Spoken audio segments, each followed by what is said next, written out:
Die Hanna hält den Test mal für uns hoch. 100% im Werkstatttest. Deinen nagellackierten Finger sind über den 100%. Jetzt ist es besser, ja. Im Werkstatttest Auszeichnung für Qualität und Service. Der TÜV Süd hat getestet mit sehr gut. Das Preis-Leistungs-Verhältnis war auch ein großes Thema. Das heißt, nicht nur habt ihr alles gefunden, sondern habt ihr den Kunden alles vorher erklärt, nachher erklärt, war die Rechnung in Ordnung? Genau. So läuft das ab. So läuft das ab. Da vorne, da ist dein Arbeitsplatz. Ich zeige es mal gerade. Da sitzt du normalerweise. Das heißt, du kümmerst dich unter anderem um solche Belange. Da wird erklärt, was ist zu tun, oder? Genau, ja. Aber das beginnt nicht nur bei der Rechnung, sondern schon, wenn der Kunde bei uns anruft. Also von vorne bis hinten. Ihr macht alle Autos, oder? Genau. So, das ist vielen gar nicht bekannt. Viele denken ja bei S&P direkt mal an Smart Service. Ihr könnt nicht nur kleine Autos, mittlerweile immer mehr große Autos. Ist das angekommen bei den Leuten? Ja, immer mehr. Es wird immer mehr, ja. Ihr habt natürlich mehrere Meister. Ja, wir können das mal gerade gucken. Das ist das Werkstattteam. Das haben wir mal fotografiert vor kurzer Zeit. 100% im Werkstatttest. Auch das hat den Christian Klein natürlich fasziniert. Kann man sowas kaufen, so einen Test? Nee. Nee, das geht leider nicht. Ich frage nur mal nach, irgendwie Bezahlung einer Summe X, wird das Ergebnis besser oder so, wie in der Schule? Nee, überhaupt nicht. Nee. Das ist ja alles unangekündigt, also ja, muss man sich darauf vorbereiten, wie in der Schule auf unangekündigte Tests. Katrin, das Wichtigste ist, glaube ich, dass es ehrlich zuläuft bei solchen Tests, dass die Prüfer wirklich, ihr habt das nicht gewusst, wann die kamen, oder? Nein, das war, also wir wussten, dass irgendwann mal so ein Test stattfinden wird, das ist ganz normal, aber an welchem Tag und mit welchem Fahrzeug, welcher Kunde, das war uns nicht bekannt. Die haben das Fahrzeug ein bisschen präpariert, oder? Ja klar, da waren einige Fehler zu finden, aber das war kein Problem für unseren Service. Katrin Heinig, Christian Klein, erstmal vielen Dank euch beiden. Euch kennt man ja schon. Du warst auch schon in einigen Videos drin, um das Ganze mal zu beschreiben. Das ist eine tolle Nachricht. Die Werkstatt kann es wirklich, das hast du vorher schon gewusst, oder hast du es können? Ich wusste das, ja. Ihr habt unglaublich investiert, habt neue Bühnen habt ihr gebaut? Genau. So, wir gehen mal rein, gucken uns das Ganze mal an. Hier übrigens, ihr habt schon ewig eine PV-Anlage in Betriebnahme 2019, die auch wirklich gut in Betrieb ist. Den Turm kennt man, gucken wir uns gleich mal zum Schluss an. Ja. Ihr habt ihn gelb jetzt foliert. Genau, ja. So, ihr habt nicht nur Smarts, oder?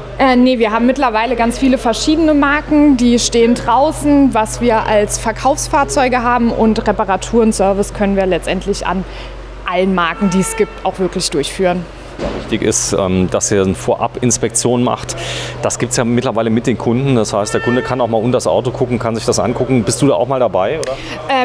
Eher selten. Also wir nennen das Direktannahme. Aber das ist auf jeden Fall für die Kunden ist das ein super Tool, weil sie einfach die Möglichkeit haben, selbst mal unter ihr Auto zu gucken und zu sehen, okay, wenn jemand sagt, das und das ist kaputt, dann sieht man, es ist kaputt. Also es ist halt, es wird nicht nur am Telefon gesagt, das und das muss gemacht werden, sondern der Kunde sieht es halt. Die Autos gehen ja immer weniger kaputt.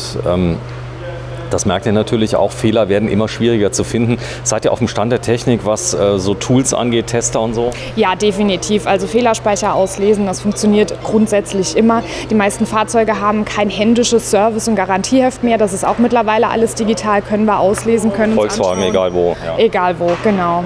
Das ist ja mittlerweile so, dass ihr den Service sogar machen dürft, wenn ihr nach Herstellervorgaben vorgeht. Ist das ein Malus für den Kunden, wenn er jetzt nicht einen Volkswagen-Stempel zum Beispiel drin hat? Nee, nicht wirklich, weil es ist gestempelt, es zeigt, dass es artgerecht gemacht wurde. AC Autocheck ist da ein super Tool, was wir dafür haben. Garantie bleibt behalten bei dem Fahrzeug, also es ist eigentlich keinerlei Problem.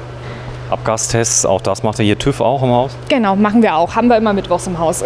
So, was spricht denn für euch? Also ich könnte jetzt irgendwo hingehen zu einer freien Werkstatt, habe jetzt, was weiß ich, ein Polo. Das könnt ihr alles machen. Auto ist eigentlich Auto für eure, ich sag mal, Leute, Meister.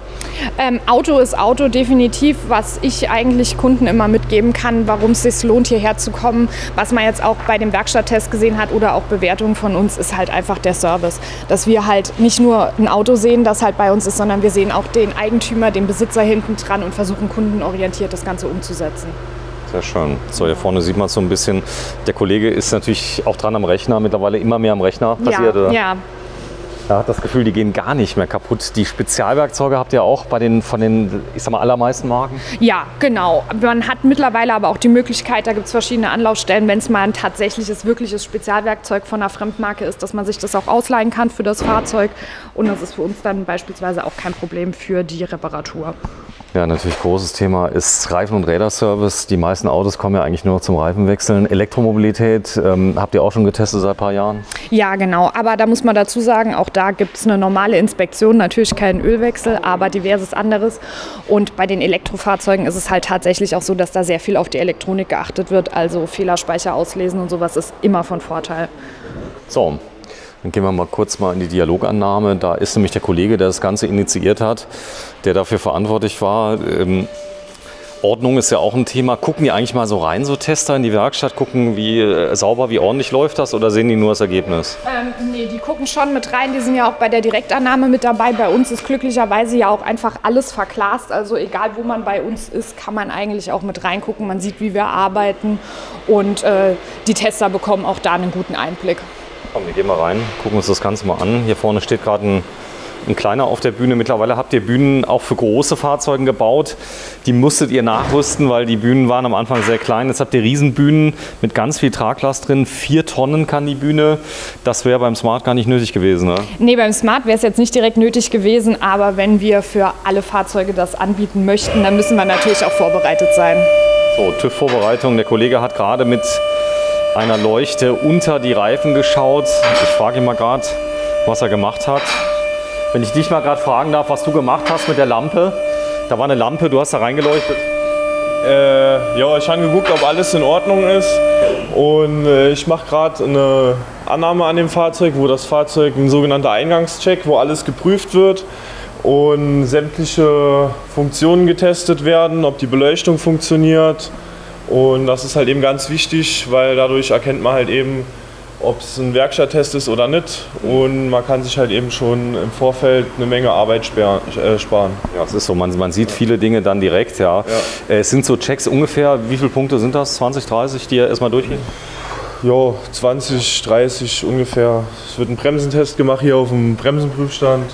Trommelbremsen hat er hinten. Genau, so, richtig. was ist da zu machen bei Trommelbremsen? Bei Trommelbremsen kommt es immer auf die Kilometerlaufleistung an. Bei dem Fahrzeug zum Beispiel wird nur 80.000 Kilometer geprüft, ob die Bremstrommeln bzw. die Bremse hinten, ob die funktioniert. Okay. Und ja. Bremst ja eigentlich genauso gut wie eine Scheibenbremse, wenn sie ordentlich gepflegt wird. Sogar noch der Vorteil, sie kann nicht verschmutzen, ne? Das ist der Vorteil. Ja, das stimmt. Es hat halt eben alles Vor- und Nachteile. Aber ja, wie Sie schon gesagt haben, es ist halt eben so, dass kein Dreck dran kommen kann, und deswegen ist die Wartung halt eben bei dem Fahrzeug erst ab 80.000 Kilometer. Das ist ein cooles Schätzchen, was hier steht. Baujahr, was hat er? Das kann ich so aus dem Was Kopf denkst du jetzt ungefähr? sagen. Pi mal Daumen? 12er? Ja, so um den Dreh. Also knapp 10 Jahre alt. Steht da wie neu, auch gar kein Rost. Das ist interessant. Ihr guckt ja auch so TÜV-bezogene Sachen nach. Das heißt, wenn jetzt, bevor der TÜV kommt, dass man da nicht reinfällt irgendwie, oder? Ja, also das sind halt eben Sachen, die man beim Eingangscheck sieht, aber ich sage mal, die TÜV-relevanten Sachen, das überlassen wir alles dem TÜV-Prüfer, weil das ist ja seine Aufgabe, das Auto vollständig durchzuchecken. Falls er was findet. So, ja, dann Hanna, wenn du mal so lieb bist, komm mal mit. Vielen Dank erstmal an den Kollegen. Da ist euer neuer gelber Turm. Genau. Er wurde komplett neu beschriftet. Das sagt so ein bisschen aus. Ihr habt einen Smart Service natürlich mit drin, aber immer mehr alternative Fahrzeugmarken. Sogar jetzt im Gebrauchtwagengeschäft. Das heißt, ich habe jetzt gehört, ihr habt nicht nur ganz kleine Autos. Nee, wir haben mittlerweile auch große Autos, das ist korrekt. Der größte müsste vorne an der Ecke stehen. Das Komm, dann schauen wir mal. Das ist somit, würde ich sagen, das größte Fahrzeug. Also wir haben halt die nicht nur im Gebrauchtwagenverkauf, sondern mittlerweile auch im Service. Und das war halt eine gute Idee, das Ganze halt einfach auch mal an den Turm dran zu schreiben, dass das halt auch einfach Leute, die vorbeifahren, sehen, ihr könnt auch zu uns kommen. Es muss nicht immer smart sein. So, hier vorne steht ein Opel zum Beispiel. Genau, da hätten wir einen Corsa, und hier vorne, da wäre der BMW X6. Der Warte mal, ist ich halt bin ja der mal gespannt, größte. wenn du mir sagst, das ist das größte Auto, was Ja. wir je hatten, da kriege ich schon Angst. Viele denken dann Iveco Daily oder so irgendwas, so ein großer LKW. Nein, es ist ein X6. Der steht jetzt hier da. Das ist jetzt ein Gebrauchter, ein junger? Genau, das ist ein junger Gebrauchter, den haben wir vor kurzem reinbekommen, und auch um Kunden einfach anzusprechen, die gerne was Größeres hätten. So, 43.000, X6 steht drauf. Baujahr, was ist das? Guck mal gerade. Der ist aber schön voll, sehe ich schon. Zulassung November 2016. 2016, also Genau. für BMW-Verhältnisse quasi neu. Wie er da ist, Head-Up-Display mit drin, tolle Ausstattung.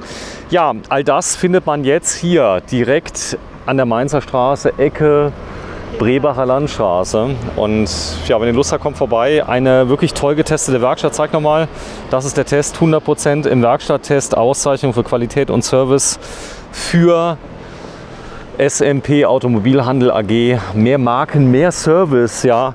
Den meisten bekannt natürlich immer noch als Smart Service, ja. Danke fürs Einschalten. Vielen Dank, Hanna. Tschüss. Gerne.